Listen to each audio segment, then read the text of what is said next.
Welcome to Soulboat Sessions, the best podcast ever about the two best things ever, miracles that truly go hand in hand, music and fermentation. With every episode, we're bringing together brewers and winemakers and distillers who love music, musicians who love beer and wine and spirits, telling stories and experiencing more than a few songs in between. Soulboat Sessions is recorded and produced on historic Springbrook Farm in Newport, Oregon. We're welcoming in local heroes and touring artists alike to join us in our cozy 1912 cottage studio, talk some shop, sing some songs, and maybe sip some beer or wine and just enjoy a little break. This week's episode, which happens to be the first, features none other than one of the nicest guys ever, Brett Dennen, the acclaimed Oakdale, California raised singer-songwriter of over a dozen albums with tunes like Cassidy, Wild Child, and Comeback Kid, That's My Dog, the theme song of the hit NBC show About a Boy.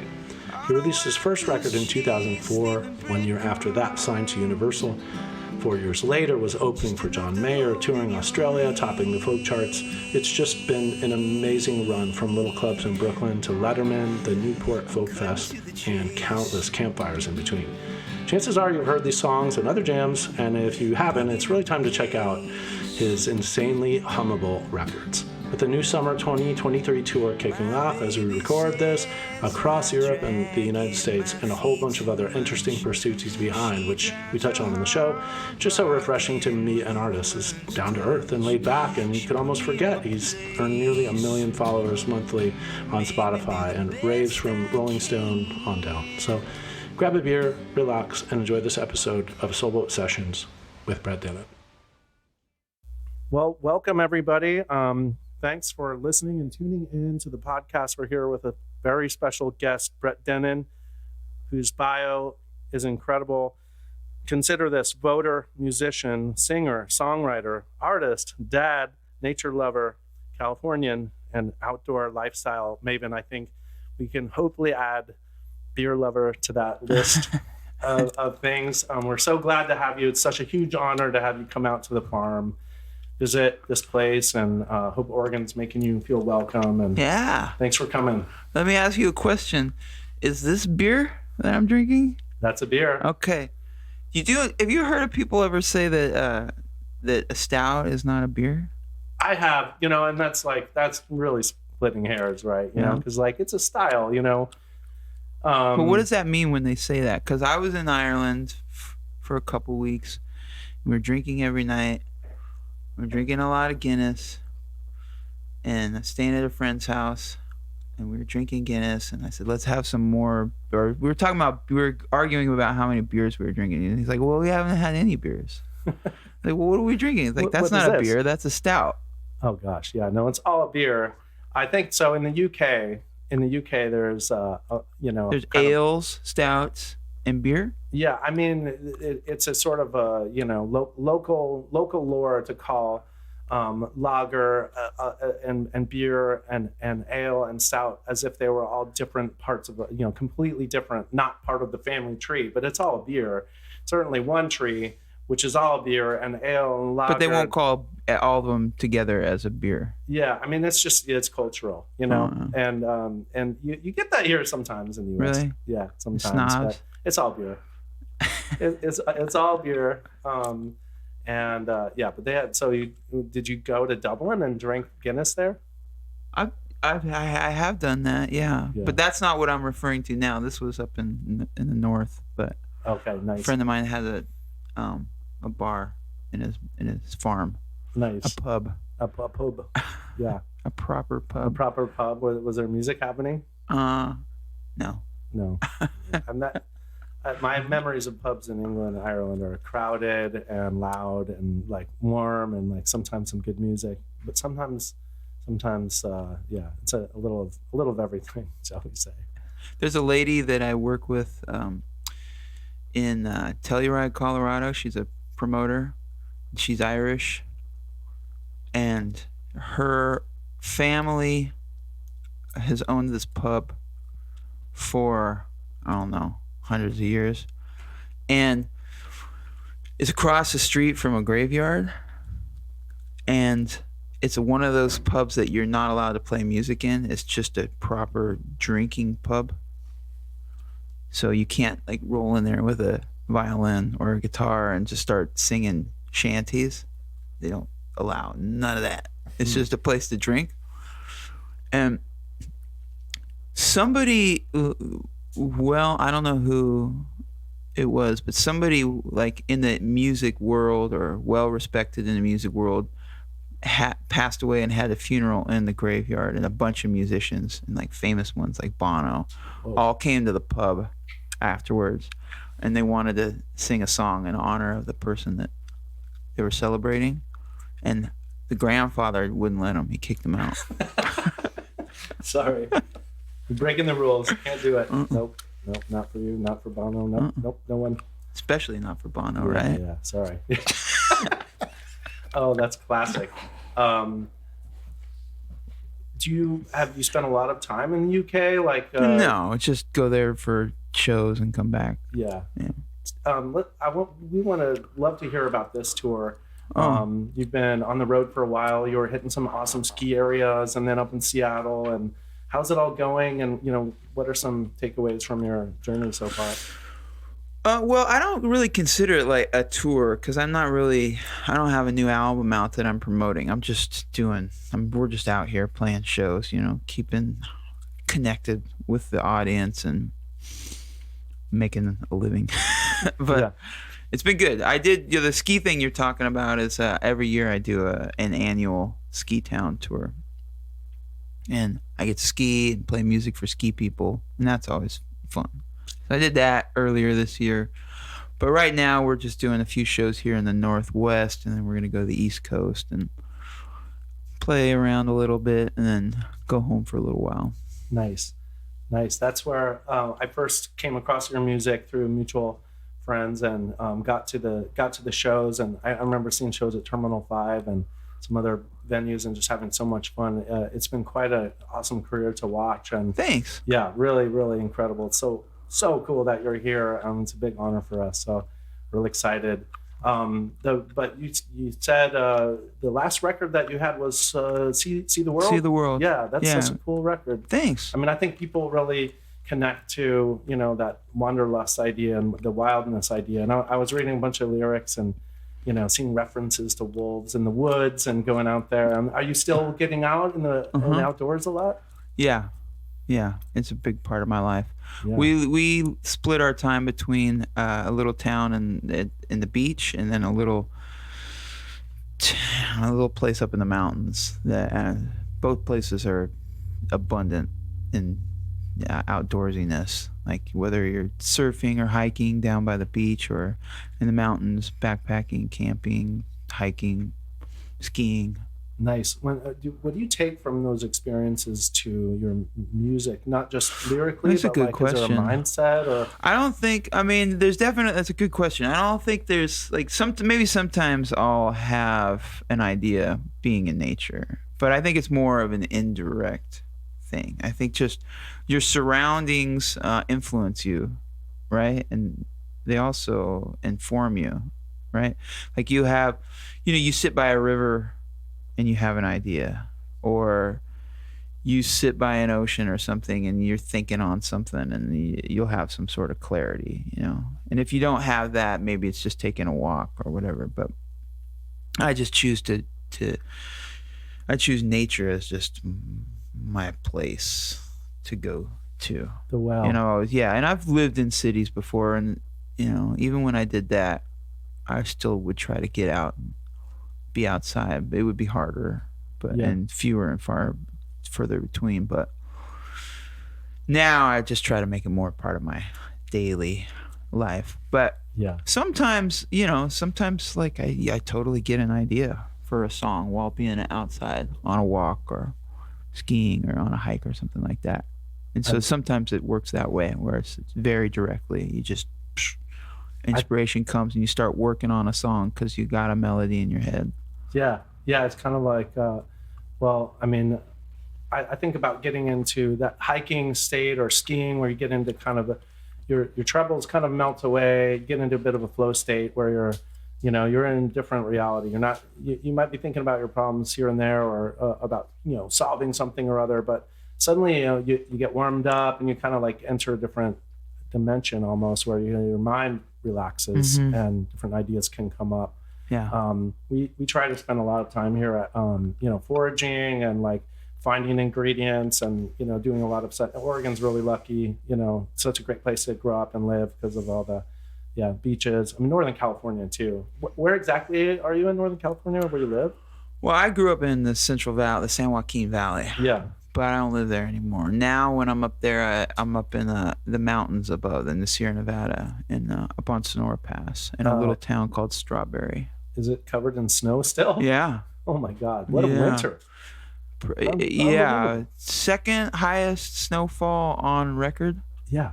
Since they started keeping track. Oregon was good too, but nothing like the Sierra Nevada. Like nowhere's been like. I see people send me things like from Utah, like, oh, we got hammered 2 feet and it's still coming. I'm like, dude, California had dozens of storms that were over 4 feet. Just over and over, just pounding and pounding, filling in. I know. Oh, it's scary. It's apocalyptic. But it's like such a thing as too much snow, right? Definitely. It's houses and cars buried and people spending the night in cars. And then what happens with the snow? Does it stay cold and there's a snowpack, or does it melt really fast and just start rushing down the mountainside, taking everything with it? Yeah.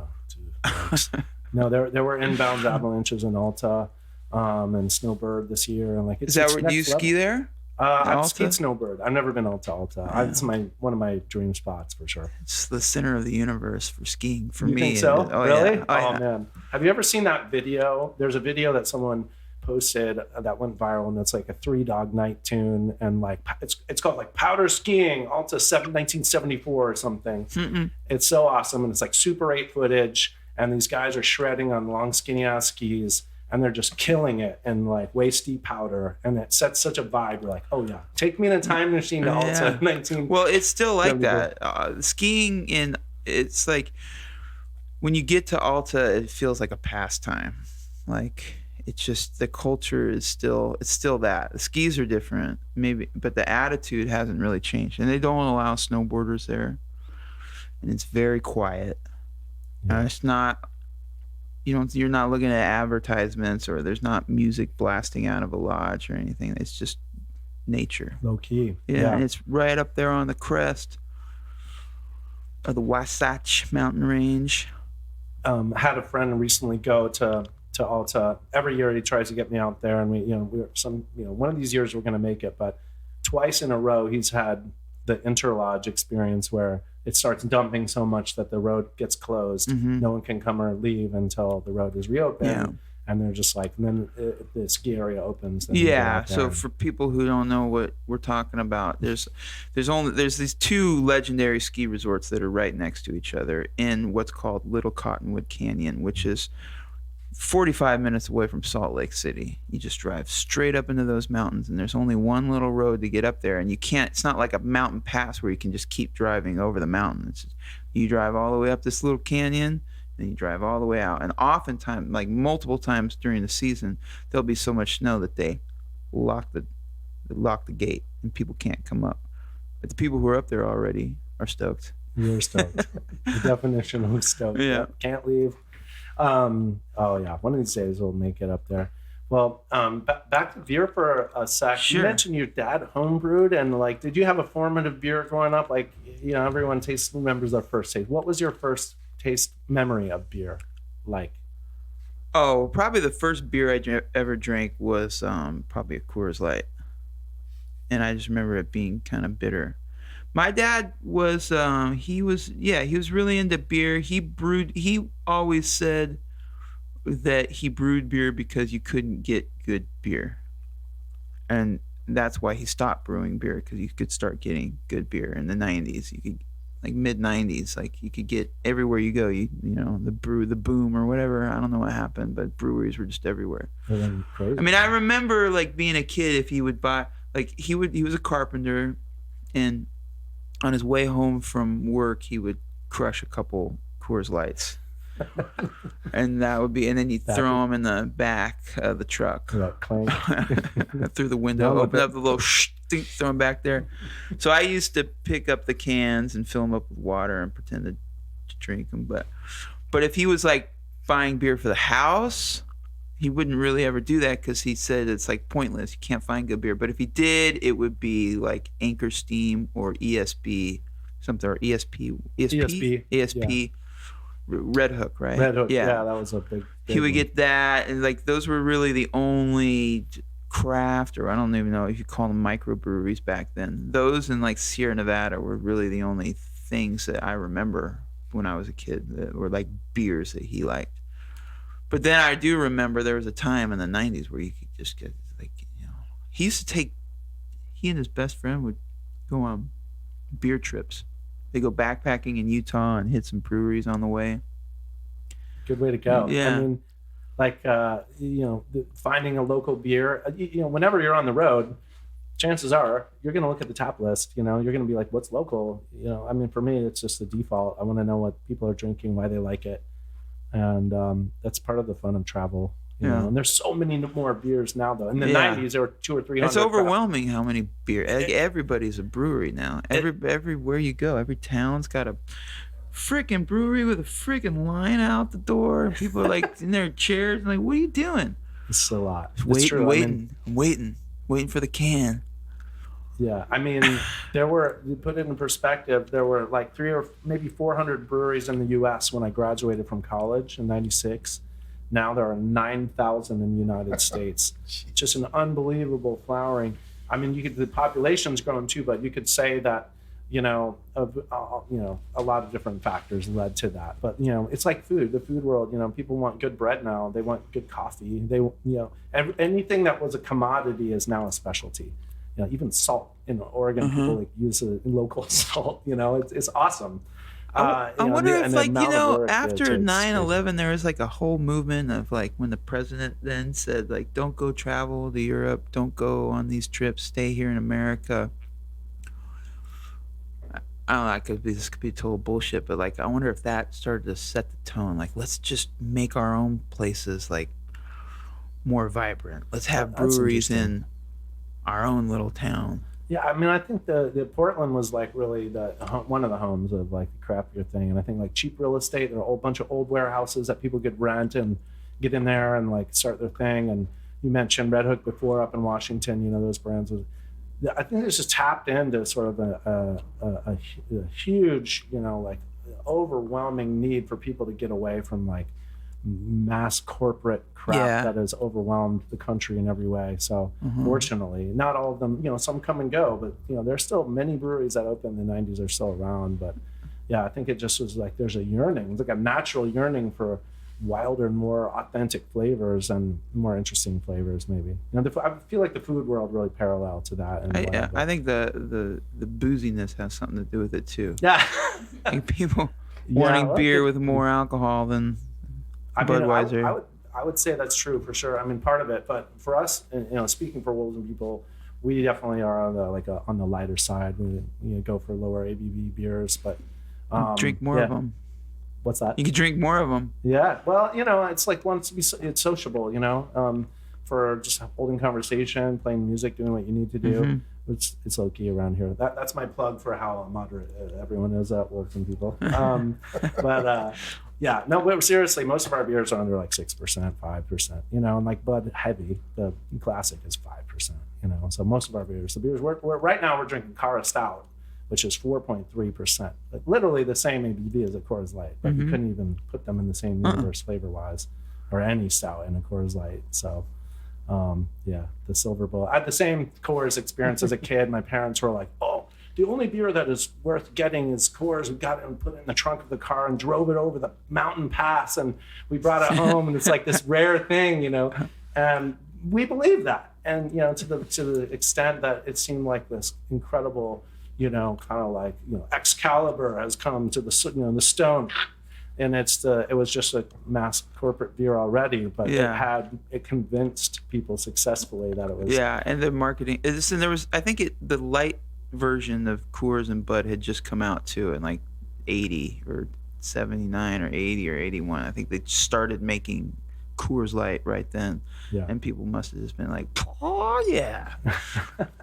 I mean, I'll still drink a banquet beer once in a while, like at this right setting. I'm not, there's nothing against it. We just do different beers here. I'm like, But yeah, 36 packs of like the Silver Bullet is not my jam anymore, but it never was. 18 packs? Or 18. Yeah, okay, 18. Okay, you got me. Yeah. Anyway, yeah, that's awesome. So, and on your travels, have you played at breweries before? You mentioned like performing at some venues, maybe. I don't know if I've ever. Well, I've played. Yeah, sorry, I've played at breweries before. There's the Sierra Nevada Brewery has a venue I've played at in Chico. There was another brewery in Chico I used to play at too. Butte, I think it was Butte Brewery or Butte Creek or something like that. Had a wild show there once at their Christmas party. And I'm sure I played more. I don't know. I forget. I'm sure I played lots of breweries. There's definitely some awesome venues coming up. The two you mentioned, and then there's one in Montana called Kettle House that I've never been to, but I've heard through the grapevine is one of the like amazing outdoor amphitheaters now. Oh yeah. I think it's outside of Missoula, maybe, or yeah, I wouldn't say Missoula, but Kettle House, state of the art, a very successful local brewery. Just they are in love with music and put it together. Big Sky also is a brewery that has a venue that I've been to see Wilco. I used to play. You probably went with me, Brad. The one in Santa Fe, the Santa Fe Brewery. Santa Fe Brewery, yeah. I remember. Yeah. With the band? With the band. That was fun. I lived in Santa Fe for a year. I've heard that's a good venue too. Yeah. Awesome. Well, speaking of, is there anything that you might like to play from See the World or any other record? Sure. Absolutely. I could play See the World, or I could play a new song that's gonna come out in a little while. That'd be awesome. Not like a little while, but like unreleased. When are you gonna release this?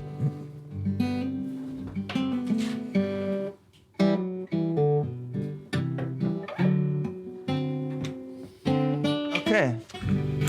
So this is a new song. It's called "Cutting to the Chase."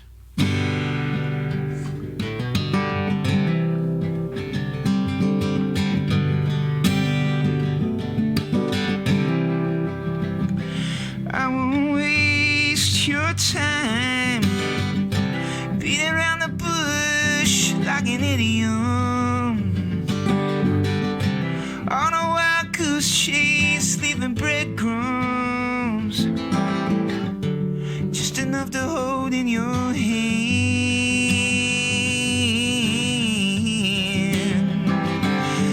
I'm cutting to the chase, picking up the pace. My baby says I'm dragging my feet too much. She drives a hard bargain with a woman's touch. She put me in my place, make me do the best I can.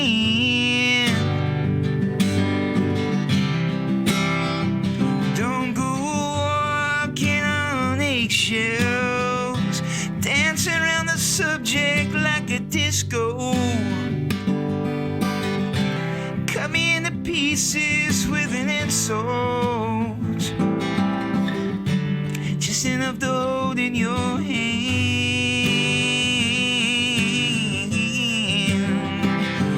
I'm cutting to the chase, picking up the pace. Ooh, my baby says I'm dragging my feet too much. She drives a hard bargain with a woman's touch. She put me in my place.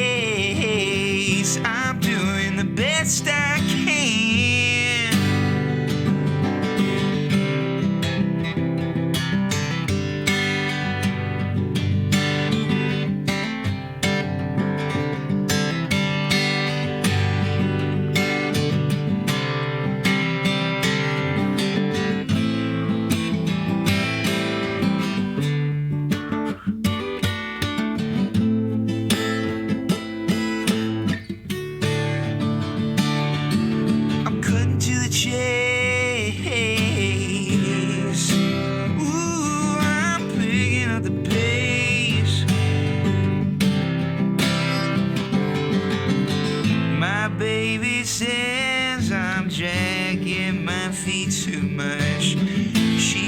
life's a hard bargain with a woman's touch.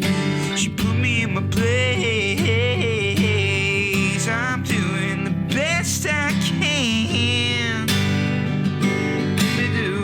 She made me do the best I can. Made me do the best I can.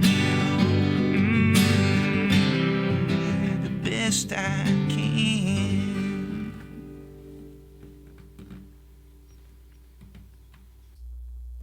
Woo! Wow, thank you. You're welcome. That's so cool. Oh, so nice. Cool. Wow. Keep playing if you want to. Yeah, please. It's a nice guitar. Thanks, dude. I found that in the thrift store, if you can believe it. It's got the V-neck, the fingerstyle neck. It's an old. And it was neglected and probably living in under a bed for a long time, and got it fixed up. So. Do you know what year it is? I do. It's 1947. Yeah. It was sitting in a crappy pawn shop in Vancouver. No, the best pawn shop ever, obviously. That had like a bunch of like flying V guitars and like shitty amps and like all this stuff. And I was like, there was one acoustic guitar in there. I'm like, what is up with that? And they're like, this is during the pandemic. You couldn't go inside. And they're like, we'll take your keys and your wallet. You know, I'm like, so like hand my shit through the gate and stand out there awkwardly waiting. And like, unlock and they like hand it out. And I'm standing there. And I'm like, holy shit. I didn't know, and they said it was a 47, but I wasn't sure, so I took a bunch of photos and got it authenticated, and then convinced my wife that it was a good idea. I'm like, this is a once in a lifetime find. Never in your life are you gonna find a guitar that's sold in a pawn shop, so I bought it, and because it wasn't like, you know, garage sale price or anything, but it certainly wasn't. How much was it again? Well, I mean, let's just say it was about a third of what it's valued today. So I'm like, I have to do this. I'm like, I need to make this happen, but I'm not going to sell it. It's an heirloom. I mean, it is, you know, and yeah, it's the guitar I was searching for my whole life, and I carried a pick around in my pocket since college for that reason. I'm like, someday I'm going to find one, and an estate sale or a garage sale or something like that. So, you know, and so I got a luthier to pick, you know, set it up, and yeah. Anyone need a beer? I'm good, thank you. I'm drinking the Nels. I don't know about you guys. Anyone? We're good? We're good? I'm good. I mean, you don't have stout out here, huh? You got the Letterman? We do have La Truth in here, yeah. What's that? Yeah, that's the truffle stout I mentioned. Yeah, let's have some of that. Yeah. Brad, you gotta try that. I know, truffle style, I might have. Hold on, let me just. It's slowly BB. Le Truth. Le Truth like Le Chouf. We just canned it, so last week.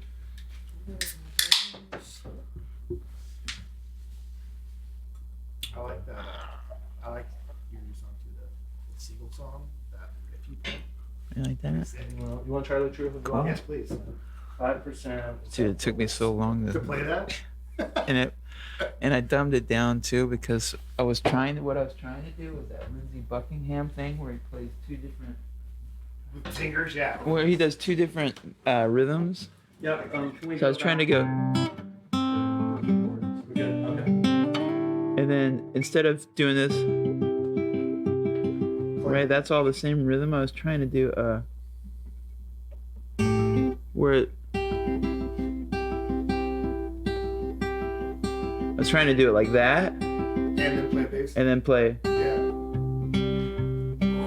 I could not figure it out for the fucking life of me, and I quit. Every time I can sit on the couch and kind of do it if I stare off into space. I'm like, there's no way I'm gonna be able to do it. Live. So then I just dumbed it down. That was such a cool song, Brett. Like, did you say this is a new song? And Yeah, it's new. where is the inspiration for this tune come from? And I was just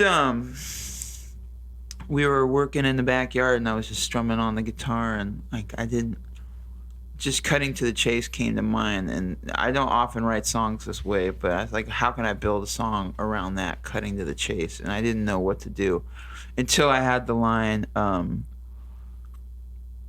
What was the line that I had? cut into the chase, picking up the pace. I did. Those came easily because they rhyme, but the dragging my baby says that's something that she says to me all the time. Like I drag my feet. So when I said that, I was like, oh, okay, now I know what this song could be about. This could be like about, like a song, someone telling you, or the signs are telling you to shit or get off the pot kind of thing. Yeah. So that's really all this. Take action. Yeah. Move. Yeah. Uh-huh. Yeah. That is so nice. Recently you became a dad, did you not? Yeah. Well, he's almost 5 now. 5. Yeah. Oh wow. Oh, how's it going? It's hard. It's hard. It's hard. Yeah. I have a 5-year-old. He just turned 5. Yeah. Yeah. Hard. It's hard. Yeah. There's a picture of him right there. Cute. That's Teo. Do you find that you are inspired to write music by the new reality you live in? Whoa. Funky, huh? Dang. You like it? Is that truffles I'm That's tasting? truffles. Is it the same stout but just with truffles added? Or? It's a different beer, actually. So if I may, to just explain this beer, La Truffe, it means the truffle in French, and fancy French word, but La Truffe. It is a beer that we call a table stout, so low ABV stout with a little bit of lactose, which is milk sugar, and then we take filberts from the farm and we infuse them with white truffles. For the first time this year, we put it in cans. And this beer, the idea with this beer is all about I'm so glad that you wanted to try it, because it's definitely a beer about foraging and seeking and being in the woods and finding things and looking under, looking under the surfaces of things to dig deeper. And this is a beer we poured before we were even open at a beer dinner, and came up with this with our former head brewer Jake Miller, and we poured it at a truffle festival dinner, which is like we're truffle maniacs. Like people will travel around the country to drink or to eat. In Oregon? Yeah, it's here in Oregon. It's called the Oregon Truffle Festival. And we approached them and said, can we make a beer with you? And then, we'll hook you up with some truffles. What do how are you going to get them into the beer? So this became a process of trying to dream up that process of how do we get truffle into a beer? It's a fungus. You can't just add it to a food. So we came up with a way to infuse the truffle aroma into hazelnuts, which are fatty and have oil. Yeah, through the oils. So the truffles never touch this beer. But what do you do with you just put them in a jar with hazelnuts? We put the truffles and the hazelnuts together. Oh, it's top secret info. I'm sorry. I'm going to have to turn off the recording. No, we talk about this all the time. It's not that crazy. We take the truffles and the hazelnuts and seal them in an airtight container, and the truffle aroma sort of hitchhike into the nut. Fat, and then later we brew the beer and then rack it, i.e. transfer it onto the filbert. Yeah. And then we say we grow filberts, but we sell hazelnuts. It's like a marketing term kind of. But anyway, we get the hazelnuts in there on the beer, and then the aroma of the truffle comes back out. And there was an innovative way to make a beer. Yeah. And so it started as a 5-gallon home brew at this little dinner thing. And now we make it once a year. So this just came out in cans. And then you eat the truffles after you take them back out of the container? That's true. They're still good. Yeah, they can be, they go into their dinner parties and wherever else. But, we don't see them after that. Generally, actually, Andrew here, who's our producer, he took the truffles, and what did you do with them? I tossed them down on the trees down there on the pines, because they the roots of pine trees, when they're 15 to 20 years old, they'll mycelium will take over all the truffles. Hopefully you'll have a little truffle patch down there. Truffle patch. Yeah. Nice. So that's the story of La Truffe. And you mentioned earlier, you were asking about inspirations from the Soul Boat and things. That's on the label in a teeny little tiny way with a secret. The boat's on the label. Yeah, it's up there. But anyway, so cool, man. Truth.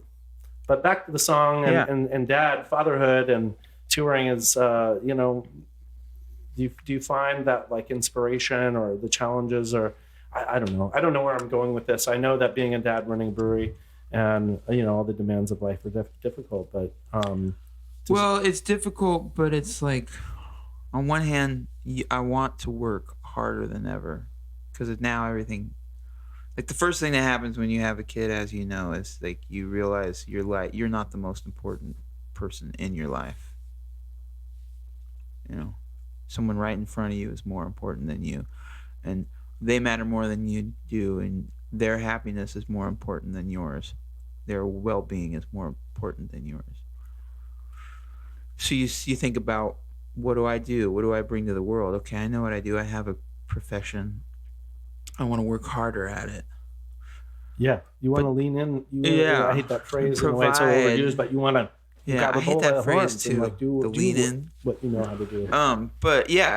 But then what I do takes me away from the family. So it's something to grapple with. It's always hard to leave, and it's always hard to be home thinking about leaving and planning tours and shows to play. Yeah.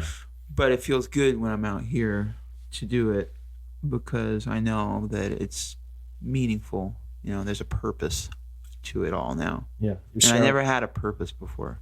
I was just an artist. I was just a guy who like made up songs and thought they were meaningful. And, you know, I close myself off a lot to people's reaction to it. Like, obviously I pay attention if people like a song or they don't. But if people would get a chance to talk to me about a song or my music and what it means to them, I would listen, but I never really took it to heart. I think because I didn't want it to mess me up in the head, or I didn't want to like think about it as a responsibility, or like, do I have to keep making songs that people like, or what?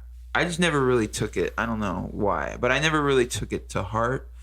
So I never really felt like I had a purpose other than just me doing it as an artist. But now I feel like I have a purpose because I'm doing it now because I have a child. That's really so profound in what you're talking about, that distance between your artistry and what you're sharing with the world. But I would say on the other side, that anyone who knows your music and the protest music and all of the, you know, like beautiful sort of like lyrical pushing back against corporate and sort of like the degrading, you know, kinds of progress, quote unquote, that have come along to set humanity backwards. I think that honestly inspired so many people in a very deep way. And so hopefully you feel that too, because like definitely illuminated a lot of people's, you know, protest spirit and their, you know, passion for standing up against injustice. Well, I think maybe I'm not saying the right thing, because obviously I want to hear that. No, I mean it. But obviously I want to hear that, but it's like, that's not why I do it. I do it. I write songs because I'm just a creative person, and I'm going to do something creative. And it turns out I'm going to be a musician because that's just what I got really into. And that was like the most fun I had, being creative, you know. But when it comes to writing songs, I just choose to write things about like what you're talking about, or the human condition is what I think I write a lot about. It's just, you know, things that people struggle with. And there was a time though where I was really into like just, you know, starting to write songs fresh out of college. Like I was really into writing anti-establishment type things. There was a time where I was really into that. Now I would say I'm more into writing songs about outcasts or people who are on the outside of something, you know, like, or Brad was talking a second ago about a song I have called Seagull. Like, to me, that's a song about somebody who's not in the place where they belong, kind of. And that's just the phase on. That's just what I'm writing about right now. So obviously, I want to hear people say like, "Oh, you inspired this," or you. But it's not why I'm doing it. I'm doing it because I'm creative, and it's the feeling of writing a song that I like, that got everything I wanted to get out of me, so I can like, I made something. That feeling of doing that is way more gratifying than people telling me. And I often found that people telling me something about a song, I don't want to say it has like a negative impact on me, but it just pulls me away from the feeling I want to have. That's interesting. Well, because you, like you said, you delivered it to the world. I remember a famous quote from Jerry Garcia when someone said, well, don't you mind all these people taping all your shows and stuff? He's like, no, I'm done with the music. I put it out there. When they can take and do what they want with it, I want to keep going, keep being creative and going on. I love that idea of that. Like he's a vessel for ideas and creativity and his music and songwriting. But like what happens after that is kind of, okay, take what you will. Yeah. So he sounds like he's even more further along in the idea that I'm trying to get to. You know what I mean? Like he's like more full steam ahead with that line of artistry. Where it's like I think I'm kind of in that same line that he's in. But I like the idea of being writing and thinking about outcasts. One of my favorite songs, Sydney, and I'll come running. That idea of like I got your back, and when you have a kid and when you're I don't know, looking out for the underdogs just in life and in general, is like not enough people doing that these days, I think. Yeah, like have you dealt with any like bullying or anything like that? As a brewery? Or no, with like your kid. Of my kid, yeah, absolutely. Well, he's too young to have been bullied really, but he will be in kindergarten soon. He's been at nice schools, but he's a really unique kid, and that's one of my biggest fears is other kids being jerks to him. So my wife him and I being are really a jerk like, to another kid. We want to look out for him, and we got his back. Yeah. Running. Really, it's like that's the like you said, your priorities change. Yeah. I don't know. How about you? With my kid being bullied? No. What? Well, the underdog. Is good, yeah. No, I mean I definitely always side with the underdog for sure, unless it comes to like tennis. Then I always want like the best tennis player to win. But yeah, I mean, I think everybody sides with underdog usually. I think that's a common thing, and it's like I wrote that song "Comeback Kid" and Sydney because they're both kind of like about sort of the same ish, even though they're two totally different songs with different narratives, but they're both kind of about the idea of like standing up against, believing, standing up against something. And Comeback Kid, even more specifically, I just always thought that like that was something that everybody could relate to. Yeah.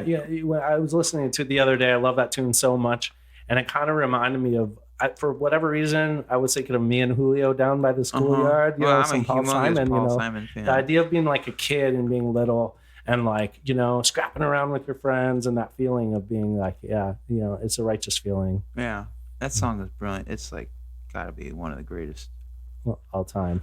It's like you never know. Like he never even says what they did. Or like, what did you and Julio do down by the schoolyard? What happened? Like, does anybody ever ask him? Has anybody ever like tried to figure that out? Good question. Awesome. Well, is there anything else that like you feel like you might like to play or share with us, like from your travels? Anything inspiring? Oh, yeah. I don't know. I mean, I think I played Portland last night, just me and a guitar, and I did it almost exactly a year ago. Oh, wow. Same theater, same setup. And a year ago was 22.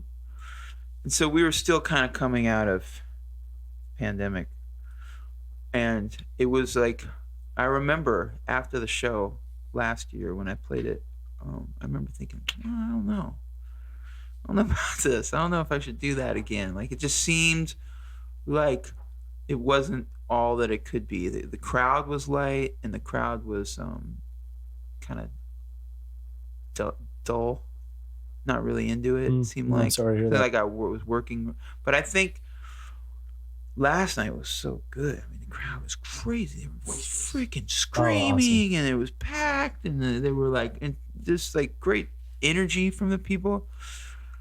And I think that's just ever since I started touring again after the pandemic, I would notice that in the more like blue progressive places, I would notice it was just harder to get crowds to come out.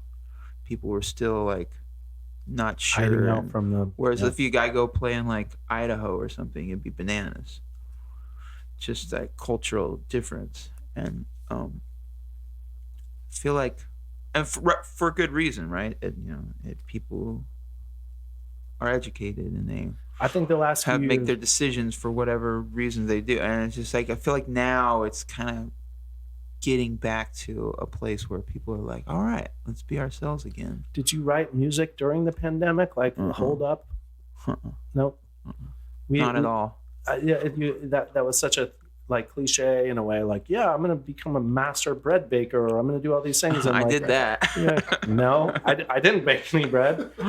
Just freaking out half the time. Yeah, I was. That's probably why I wasn't very creative during pandemic. I was just I was too scared. Very bad for the beer industry as well, especially this place. We were closed for months, and but looking forward now. I mean, I think maybe some great works, writing and music will emerge someday. But everyone else is now just focused on getting back to normal. So I'm glad you had a good crowd last night. That's really It's cool. great. It just felt like I get the point I'm trying to make though. Is I just felt like it's better than ever now, in a way. Like people going to see live music is. Yeah. I remember the first show I went to after the pandemic, or amid the pandemic, was an outdoor amphitheater show, and it was a bluegrass show, and there was the mood in the crowd was just 1,000. You couldn't compare. It was contagious, right? People were just like, thank God we're finally outside, we're finally back together. Yeah, and you did your Vax card and everything else, but the mood was infectious for everybody. It was so fun, and but still people are coming down with things after shows and this and that. But it now feels like we've all learned to maybe incorporate and move on. And, it's not as like the red sky is falling kind of feel that we started with as much, but it's still out there. But yeah. So what's next for you? What do you, where you're headed to Eugene to the Wow Hall, right? Mm-hmm. That's awesome. Good memories. Eugene is always a fun town. I've seen so much good music there. And what's next for you and the? Well, I started this thing. My lady and I started this thing last year called Camp Dennen. Okay. It's like a camp for adults and families, all ages actually. It's like a retreat. It's like a unplug, disconnect from your life, and go up into the mountains for 4 or 5 days. And have an experience, build community with each other, and disconnect from your stuff at home and your typical life, and sort of remember who you are by just being in nature, tuning into nature, and feeling that shift that kind of happens when you allow yourself time and space to just breathe and pay attention to your surroundings and bond with other people, and then keep that with you when you reintegrate back into your normal life. That sounds amazing. So we're doing that. We have 2 sessions of that coming up next month. Where does it take place? It's in a part of the Sierra Nevada called the Lost Sierra. It's nobody knows about it really. It's yeah. It's just not. It's not as a famous part as. It's actually pretty close to Tahoe, but it's north of Tahoe, in the mountains still. Yeah, people come. I mean, they're coming from all over. They fly into Reno and they either rent a car or they ride share, and they come up, and when they get there, we just run it like a summer camp. That sounds so cool.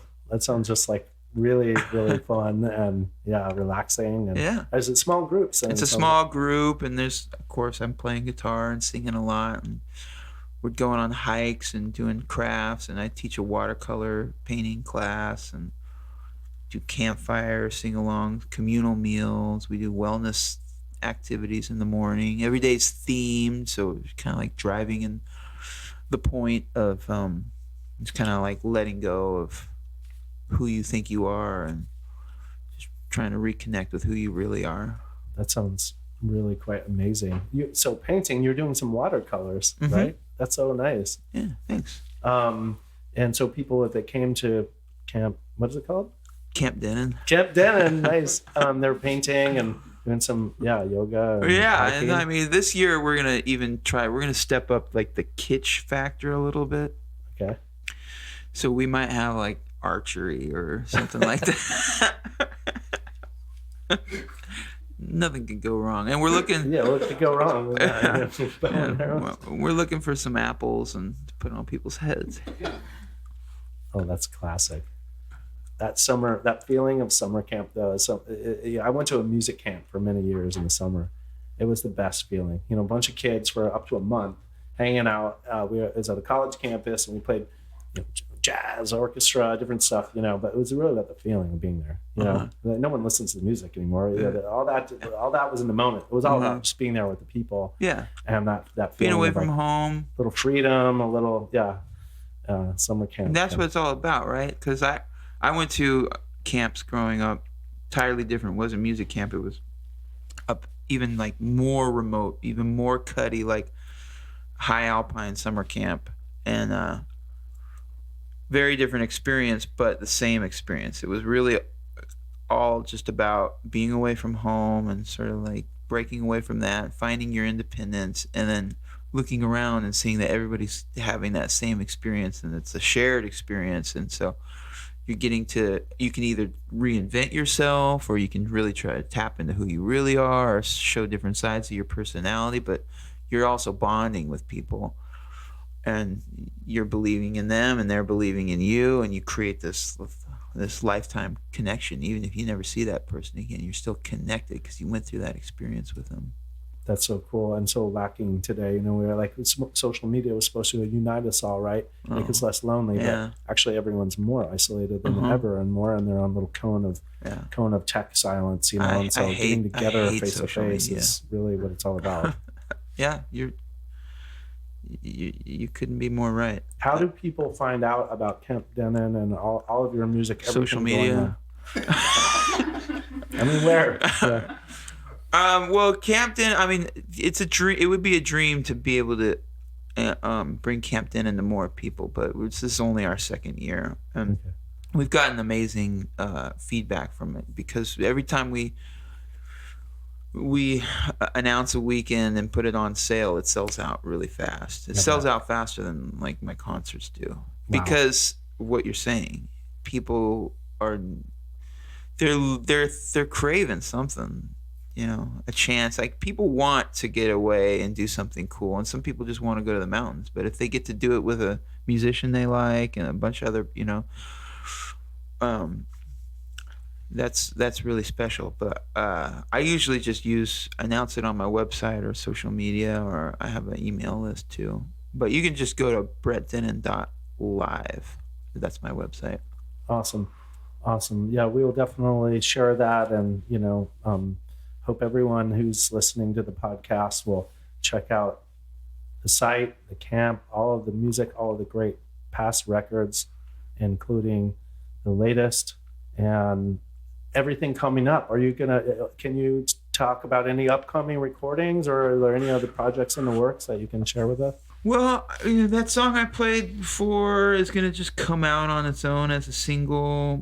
I'm going to release another few songs just on their own. I've been recording a lot, but I haven't been thinking about making an album. I've just been thinking about making songs and putting them out and seeing like if that is a way to do it. Because about the music business now, it's all up in the air. There's no rules. Like, some people still make albums, but some people don't. Some people just put songs out, and I've never really done that, so I'm going to try that. So it's so wild, right? Like, suddenly whole giant projects are just released on Instagram or something, rather than the traditional or semi-traditional routes. It's like, it feels very new. Yeah. I have a really sharp, great memory of hearing the Femi Kuti collaboration, Make You Go Crazy, and hearing that for the first time as a collab, and just like it was John who's played it for me on his phone. And it was like, you can't tell anybody you heard this yet or whatever. I think it was unreleased. And we were standing in the kitchen. He's like, this is such a jam. You got to hear this. And I remember sitting there listening to it in my kitchen in Brooklyn, and we were both like, looking at each other like, holy shit, it was so great. And that collaborations that I've noticed on your site, you've got a few recent recordings that are collabs, and I imagine now might be a fertile time for those kinds of things. People are just open. It feels like. Yeah, but the business has changed so much that it's like that conversation in the kitchen would be different. It'd be like now it's like you want this out. You want someone to leak it. You want to be there and you want to be somewhere else with this. And you want to be all over the place because there's just so many places to get music now. It's true. Well, is there one last tune you want to leave us with? Yeah. What do you want? Oh, man. I don't know. You gotta pick one now. I do? Pick one. Oh man. I think what I was playing your recording of Wild Child for Teo the other day. I mean, is that something that I can do that? He would love that. He would love that so much. Okay. This is Wild Child for Teo. I am a wild child, yes I am. I love the country and I wanna run free, and I don't wanna live up to anyone's plan. I wanna feel the good vibes, and I wanna feel the sunshine with you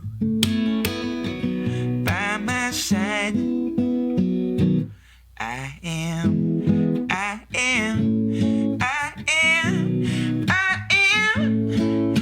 a wild child, mama. You can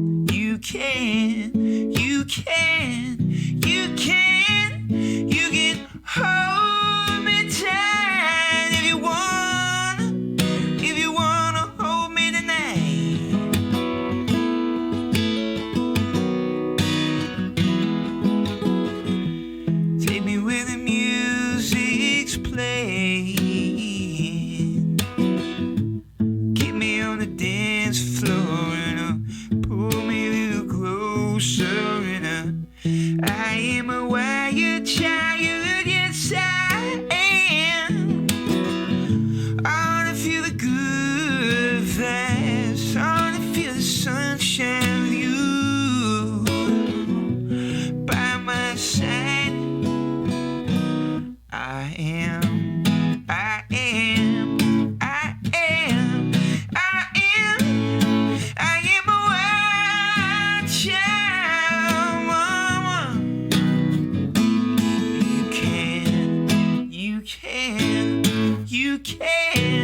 you. so much. That was awesome.